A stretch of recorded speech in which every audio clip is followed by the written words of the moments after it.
single plane of motion. Don't forget to test the radial head, okay? So that's why we do pronation and supination as well on the elbow. But elbow flexion is self-explanatory. You checked elbow flexion strength in neuro, so it's the same thing, and you can do both arms at the same time. This is 0 degrees of elbow flexion. Okay. When you palpate, again, you look at the elbow and you go, oh, it's just a palpate.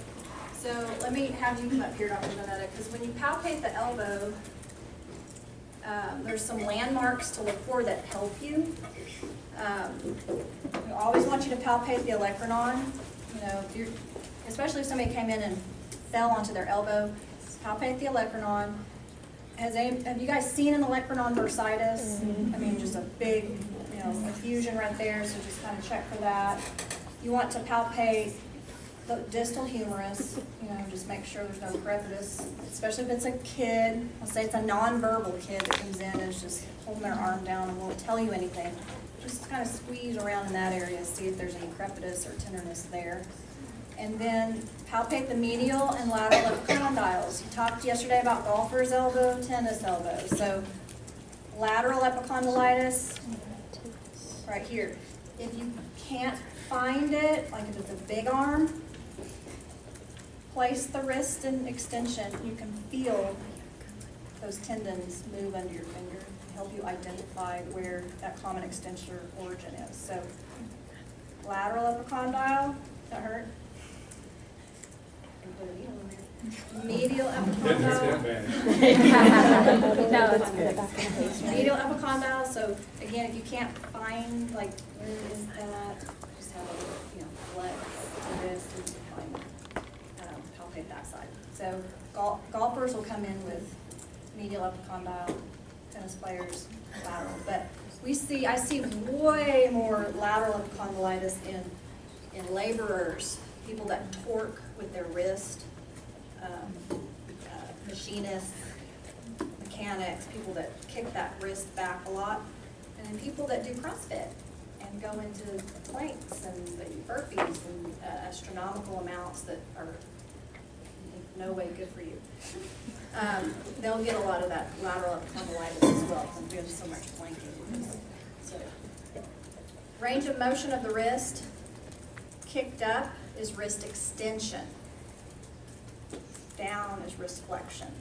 So just memorize that, and then you can look at your range of motion on your packet, in your packet. So palpate the olecranon, palpate the distal humerus, palpate the medial and lateral epicondyles, and then palpate the radial head, which should be in this general vicinity on the patient. And again, this is what's cool about the elbow. If you can't find it, just move the arm around. Like, oh yeah, I feel it moving under my thumb. Just kind of pronate and supinate the hand. Does everybody remember supination, pronation? You guys have a way of remembering that? Supination,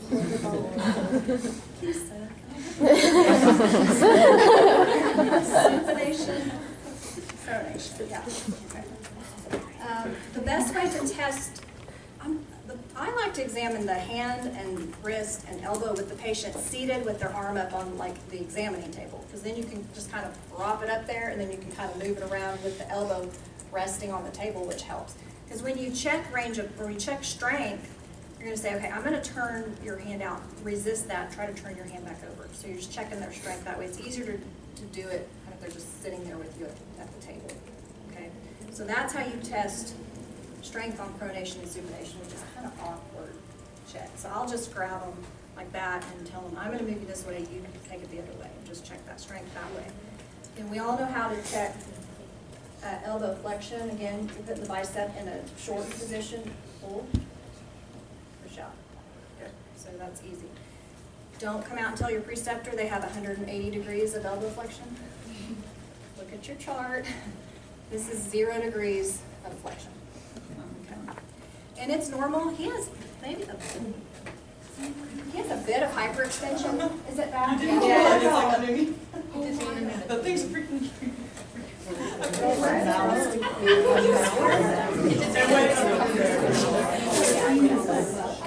Oh my God.